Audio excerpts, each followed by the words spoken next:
करके release the report title fostering effective energy transition, fostering effective energy transition 2023 and energy transition index. World bank और Accenture के साथ मिलकर के report publish किया जिसका नाम क्या है, फोस्टर इफेक्टिव एनर्जी ट्रांजिशन और energy transition index. Prepared on 3 parameters, equity, security and sustainability. India और चाइना क्या है, ये तो सिर्फ दो कंट्री है जो making advances in all the aspect of energy sector performance. सारे एनर्जी सेक्टर परफॉर्मेंस में इनका, इंडिया और चाइना का मतलब दो ही कंट्री जो काफी अच्छे प्रगति कर रहे हैं। तो यहाँ पे आपको बताना है कि जो स्टेटमेंट्स दिए हुए इसमें से कितने करेक्ट नहीं है, कितने स्टेटमेंट सही नहीं है। तो यहाँ पर आपके दो स्टेटमेंट्स सही नहीं है। कौन कौन से दो स्टेटमेंट सही है? यहाँ पे सिर्फ सेकेंड सही है, फर्स्ट और थर्ड रॉन्ग। ठीक है, क्यों रॉन्ग है? क्योंकि वो वर्ल्ड बैंक के द्वारा ये वर्ल्ड बैंक और एसेंचर ने नहीं किया है। सेकेंड, यहाँ पे इंडिया नहीं है, यहाँ पे सिंगापुर है। बाकी चलिए करेक्ट देखते हैं। World economic forum, not world bank. World economic forum in collaboration with Accenture, ठीक है, वर्ल्ड इकोनॉमिक फोरम ने एसेंचर के साथ मिलकर के रिपोर्ट पब्लिश किया। क्या नाम है उसका? Fostering effective transition 2023 and energy transition index. ठीक है, तीन पैरामीटर बात करें एनर्जी ट्रांजिशन इंडेक्स के बारे में, बात इसको तीन पैरामीटर पे प्रिपेयर किया गया है, equity, security and sustainability. Third statement यहां से सेकंड था, ये first. India and Singapore are the only two countries making advances in all the aspects of energy sector performance. India और सिंगापुर ही दो कंट्री हैं जिनका परफॉर्मेंस क्या है, एनर्जी सिस्टम परफॉर्मेंस सारे में अच्छा है। ठीक है, नेक्स्ट क्वेश्चन की बात करें यहाँ पे। According to the data from the drought early warning system, DE DEWS drought early warning system, 30% of India land areas experience different degree of drought in सितंबर 2023। ठीक है, सितंबर 2023 में 30% इंडिया जो क्या था, सूखा प्रभावित था। India first real time drought monitoring platform run by the water and climate lab of IIT Delhi. IIT Delhi के वाटर एंड क्लाइमेट लैब के द्वारा रन किया जाता है। ठीक है, it identify drop based on the किस पे, SIS and SPI, Standard Soil Moisture Index and Standardized Participation Precipitation Index। यहाँ पे जो स्टेटमेंट थे उसमें से करेक्ट कितने नहीं है, नॉट करेक्ट बताना है आपको। बताइए कितने करेक्ट नहीं है। तो यहाँ पर आपके एक स्टेटमेंट करेक्ट नहीं है, मतलब फर्स्ट और थर्ड आपके करेक्ट है। एक स्टेटमेंट करेक्ट नहीं है, वो कौन सा नहीं है, सेकंड। यहाँ पे IIT दिल्ली नहीं होगा, यहाँ पे IIT दिल्ली नहीं होगा, यहाँ पे IIT गांधीनगर। ठीक है, चल देखिए यहाँ पे IIT क्या, IIT गांधीनगर में run by the water and climate lab, IIT Gandhinagar. First statement यहाँ से था, सेकंड ये होगा, थर्ड यहाँ से। ठीक है, डॉट and early warning system DEWS के बारे में बात करें। According to data from the डॉट and warning early warning system DEWS, 30% of India's land area experience different degree of drought in September 2023। India first real time drought monitoring platform. ठीक है, चलो next question की बात करें यहाँ पे। Researchers from IISc Bangalore have identified the cause of an over 3 million square kilometer white gravity hole known as a Indian Ocean Geoid Low, IOGL। IISc Bangalore के द्वारा आइडेंटिफाई किया गया है क्या cause 3 million square kilometre wide gravity hole का, तो क्या कहा गया, इंडियन ओशियन ज्वाइट लो। ये कहाँ पे लोकेटेड है? ये श्रीलंका के जस्ट नॉर्थ में है। ये सेकेंड स्टेटमेंट है। थर्ड स्टेटमेंट है यहाँ पे कि यहाँ पे जो अर्थ ग्रेविटेशनल पुल है वो क्या है, स्ट्रॉन्गेस्ट है एट दिस पॉइंट। ठीक है, तो तीन स्टेटमेंट दिया है, इसमें से पूछ रहा है कि कितने स्टेटमेंट्स आपके करेक्ट है। बताइए, यहाँ पे सिर्फ आपके एक ही स्टेटमेंट करेक्ट है। कौन सा स्टेटमेंट करेक्ट है? ये फर्स्ट करेक्ट है, लेकिन सेकंड और थर्ड आपके क्या है, रॉन्ग है। क्यों? क्योंकि यहाँ पे श्रीलंका के नॉर्थ में नहीं है, यहाँ कहाँ पे है, नॉर्थ नहीं होकर के क्या होगा, यहाँ पे साउथ होगा। ठीक है, और अर्थ ग्रेविटेशनल पुल जो है इस पॉइंट पे क्या है, स्ट्रॉन्गेस्ट नहीं है, यहाँ पे वीकेस्ट। क्लियर है? चलिए देखते हैं बाकी। Indian ocean geoid low, IOGL. Researchers from ISC Bangalore have identified the cause of an over 3 million square kilometer wide gravity hole known as the Indian Ocean Geoid Low. बात करें यहाँ पे, ये फर्स्ट सेक्शन में था। इसका location की बात करें तो location of IOGL just south of Sri Lanka. और थर्ड है हमारे यहाँ पे कि earth gravitational pull is weakest at this point. क्या है? वीकेस्ट। ठीक है, नेक्स्ट क्वेश्चन देखते हैं। फ्रेंड्स, आपसे रिक्वेस्ट है प्लीज चैनल को सब्सक्राइब कर दीजिए, वीडियो को लाइक कर दीजिए और दोस्तों के साथ शेयर भी कर दीजिए। नेक्स्ट क्वेश्चन देखते हैं यहाँ पे। India Sarpass Montreal protocol targets report by the ministry of environment and world bank. ये फर्स्ट स्टेटमेंट। सेकेंड स्टेटमेंट है कि India cooling action plan aims reducing cooling demand को मतलब कूलिंग डिमांड को घटाना है, refrigerant transition, enhance energy efficiency को बढ़ाना है and adopt better technology option by 2047। ये सेकंड ऑप्शन, सेकंड स्टेटमेंट है। थर्ड स्टेटमेंट दिया गया कि Kigali amendment to Montreal protocol was adopted in 2016, जो कि लागू कब से हुआ था? 2019 से। तो phase down the production and consumption of क्या? HFC hydrofluorocarbon. Kigali agreement to Montreal protocol में किया गया। ठीक है, तो यहाँ पे बताना है कि कितने स्टेटमेंट्स आपके क्या हैं, करेक्ट हैं। यहाँ पर सिर्फ एक ही स्टेटमेंट आपका करेक्ट है। ठीक है, एक ही स्टेटमेंट आपका करेक्ट है, बाकी दो स्टेटमेंट्स आपके रॉन्ग है। क्यों? क्योंकि यहाँ पे India Sarpass Montreal protocol targets किसके द्वारा रिपोर्ट है? Ministry of environment and world bank यहाँ पे नहीं है। ठीक है, और यहाँ पे जो आपको इंडिया कूलिंग एक्शन प्लान के तहत जो एम रखा गया है रिड्यूसिंग कूलिंग डिमांड्स और एनर्जी एफिशिएंसी को बढ़ाना है, बेटर टेक्नोलॉजी को लाना है, कब तक लाना है? 2037 तक नहीं है यहाँ पे। चलिए फिर देखते हैं आंसर क्या है। बात करें यहाँ पे मॉन्ट्रियल प्रोटोकॉल से रिलेटेड है कि India Sarpass Montreal protocol target by किसके रिपोर्ट के द्वारा? By report of ministry of environment and UNDP। Clear है? ठीक है, तो ये फर्स्ट स्टेटमेंट था हमारा। सेकेंड स्टेटमेंट यहां से लिया था जो रॉन्ग था वहां पे कि India cooling action plan aims reducing cooling demands, refrigerant transition, enhanced energy and adopt better technology by option of कब? 2037 2047। क्लियर है? ठीक। तीसरा स्टेटमेंट हमने यहां से लिया था, ये रहा कि Kigali amendment to Montreal protocol was adopted in 2016। Clear है? और लागू कब से हुआ था? 2019 से। किस लिए हुआ था? कि HFC हाइड्रोफ्लोरो कार्बन को क्या करने, अपने प्रोडक्शन को कंट्रोल करने के लिए, कट डाउन करने के लिए। क्लियर है? चलिए नेक्स्ट क्वेश्चन की बात करें यहाँ पे कि स्टेटमेंट है यहाँ पे UNDP study highlighted that Arctic has warmed twice as much of world average। ये फर्स्ट स्टेटमेंट। सेकेंड स्टेटमेंट है कि polar amplification is much stronger in Antarctica than in Arctic. It is ocean covered by the sea ice, while Antarctica is an elevated continent with the क्या? Permanent ice and snow. Third है summer Arctic sea extended is sinking, कितने percent के द्वारा sink हो रहा है? By 15.6% per decade as a result of क्या? Global warming. तो यहाँ पे से स्टेटमेंट बताना है कि कितने स्टेटमेंट आपके करेक्ट है, बताइए। तीन स्टेटमेंट से कितने स्टेटमेंट करेक्ट है? इसमें से कोई भी स्टेटमेंट आपका करेक्ट नहीं है। आंसर क्या है? डी। क्यों करेक्ट नहीं है, बताइए, क्यों करेक्ट नहीं है? चलिए देखते हैं। फर्स्ट फर्स्ट स्टेटमेंट है यहाँ पे वर्ल्ड मेट्रोलॉजिकल ऑर्गेनाइजेशन WMO के द्वारा, नॉट UNDP के द्वारा।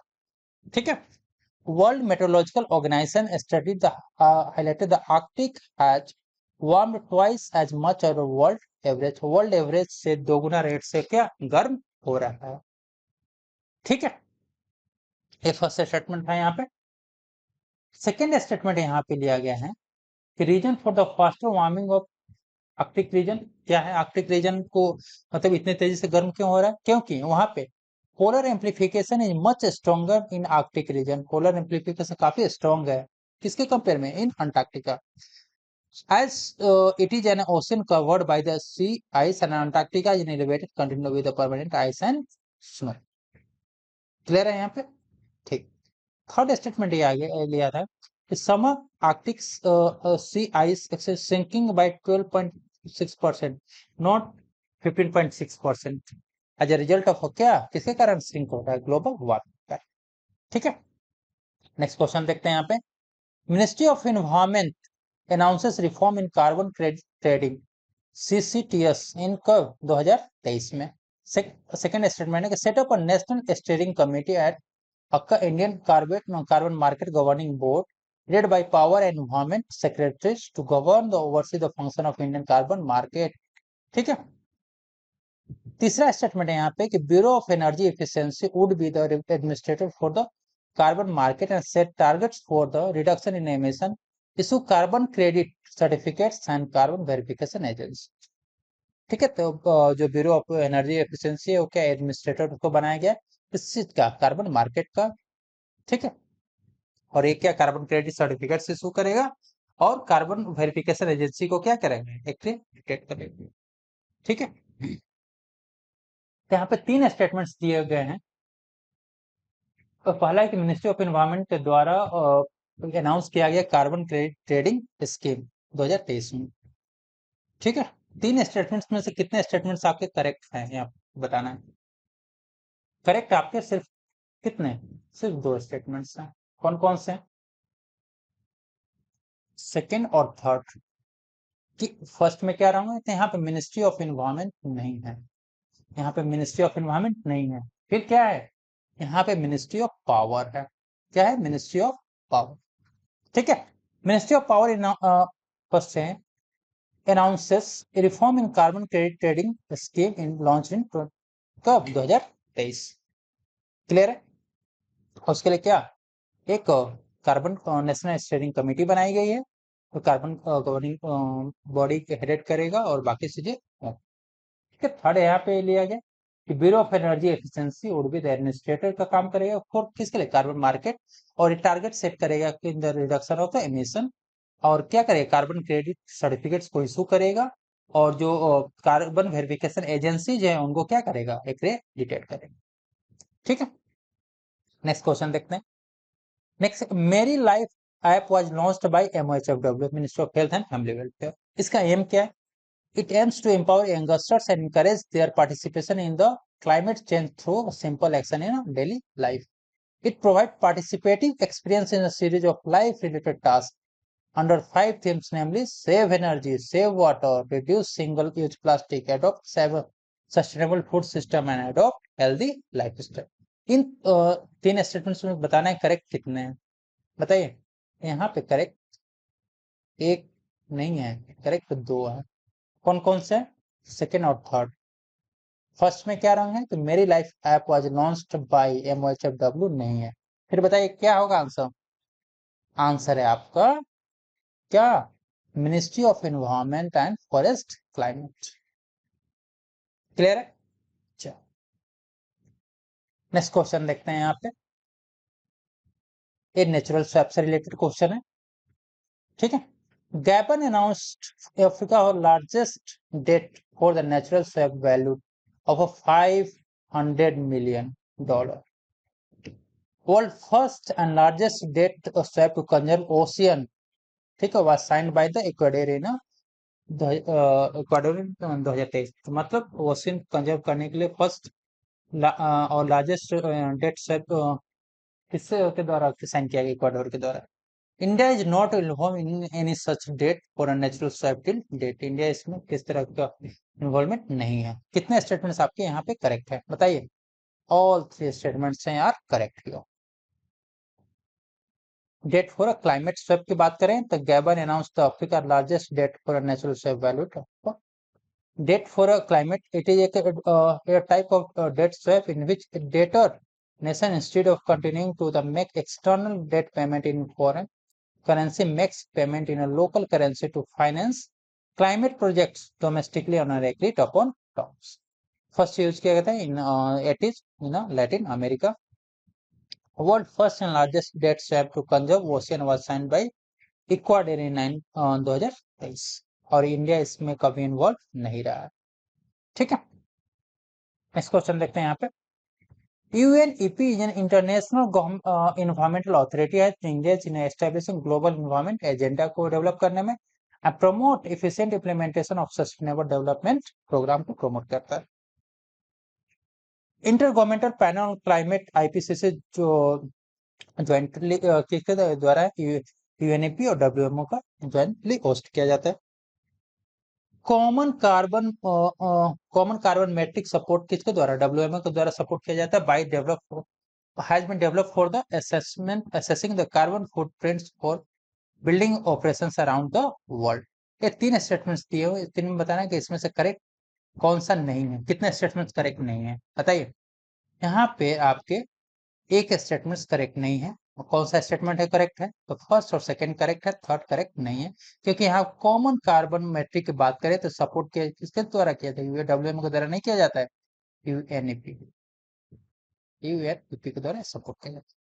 ठीक है, बात करें यहाँ पे UNEP के बारे में, UNEP क्या इंटरनेशनल एनवायरमेंट अथॉरिटी है जो engaged in global environmental agenda and promote the efficient implementation of sustainable development programme. स्थापना की बात करें तो स्थापना 1972 में हुआ था, following the UN conference on human environment. कहाँ पे हेडक्वार्टर है, हेडक्वार्टर नैरोबी में है, मेंबर्स 193 मेंबर्स हैं। ठीक है, थर्ड स्टेटमेंट लिया था जो रॉन्ग था, वहां पे common carbon matric supported by UNEP, ठीक है, not WMO, has been developed for assessing the carbon footprint of the building operations around the world। कुछ कन्वेंशंस की बात करें तो बॉर्न कन्वेंशन या CMSS का 1979 में बेसिकली इसके किस लिए था, कंजर्वेशन ऑफ माइग्रेटरी स्पीसीज और वाइल्ड एनिमल्स। बात करें यहाँ पे साइट्स के तो साइट्स का कब 1973 में बेसिकली क्या जो इंडेंजर्ड स्पीसीज और वाइल्ड जो फ्लोरा फौना इंटरनेशनल ट्रेड को कंट्रोल करने के लिए किया था। वियना कन्वेंशन की बात करें तो जो हमारा ओजोन लेयर है उसके प्रोटेक्शन के लिए 1985 में लाया गया था। फिर बेसल कन्वेंशन 1989 में बेसिकली क्या किया था, कंट्रोल द ट्रांसबाउंडरी हजार्डस वेस्ट और उसके डिस्पोजल को कंट्रोल करने के लिए, मतलब ट्रांसबाउंडरी मूवमेंट को कंट्रोल करने के लिए किया जाता। कन्वेंशन ऑफ बायोलॉजिकल डाइवर्सिटी 1992 में किया। रोटरडैम की बात करें 1998 में भी था, बेसिकली ये केमिकल एंड पेस्टिसाइड्स को कंट्रोल करने के लिए था। स्टॉकहोम कन्वेंशन की बात करें तो POP के 2001 में आया था, POP परसिस्टेंट ऑर्गेनिक पॉल्यूटेंट्स को कंट्रोल करने। और मिनीमेटा क्या 2013 में मरकरी कन्वेंशन ऑन मरकरी। ठीक है, नेक्स्ट क्वेश्चन देखते हैं। यहाँ पे तीन यहाँ पे स्टेटमेंट दिए हुए। ग्लोबल क्लाइमेट 2011 से 20 report, global annual on decadal climate update 2023 से 27 एंड ग्लोबल एटमॉस्फेयर वॉच और state of global water resource 2022 R report released by WMO। ये जो रिपोर्ट्स हैं ग्लोबल क्लाइमेट 2011 से 20, global annual decadal climate update 23-27, global atmospheric watch and state of global water resource 2022 report WMO के द्वारा release किया गया। ये फर्स्ट स्टेटमेंट है। Adaptation gap report 2023 and emission gap report 2023 was released by UNEP। तीसरा statement है global environment outlook and global climate litigation report released by UNEP। यहाँ पे कितने स्टेटमेंट्स आपके नॉट करेक्ट है, कितने स्टेटमेंट्स करेक्ट नहीं है, तो आपको बताना है। यहाँ पे नन, मतलब ऑल 3 स्टेटमेंट्स आपके क्या है यहाँ पे करेक्ट है। ठीक है, यहाँ पे आप देख सकते हैं कि UNEP के द्वारा कौन कौन सा रिपोर्ट जारी किया जाता है, adaptation gap report, emission gap report, other reports में आप देख सकते हैं यहाँ पे। ठीक है, environmental outlook, climate litigation. WMO के द्वारा रिपोर्ट्स की बात करें तो state for global climate 2012, green house gas bulletin, state of global resource 2012। Other reports की बात करें तो ग्लोबल क्लाइमेट 2011 से 20 और global atmospheric watch, air quality और ग्लोबल एनुअल अपडेट 2023-27। ठीक है, ये सारे रिपोर्ट्स आपके एग्जाम्स में पूछे जाते हैं। सो फ्रेंड्स, ये हमारा जो इन्वायरमेंट का कंप्लीट आपका है आपका 365 का। तो यदि लगता है कि वीडियो आपके एग्जाम के लिए यूजफुल है तो प्लीज़ चैनल को सब्सक्राइब कर दीजिए जल्द ही इसके। अब इन्वायरमेंट का एक हिंदी मीडियम स्टूडेंट्स के भी लिए जल्द एक वीडियो लेकर के आ रहे हैं। सो यदि भी लगता है कि और बाकी जो अदर सब्जेक्ट्स हैं उसके जो वीडियो हैं आपके लिंक में डिस्क्रिप्शन बॉक्स में लिंक में मिल जाएंगे। तो थैंक यू, जल्द मिलते हैं नेक्स्ट वीडियो में।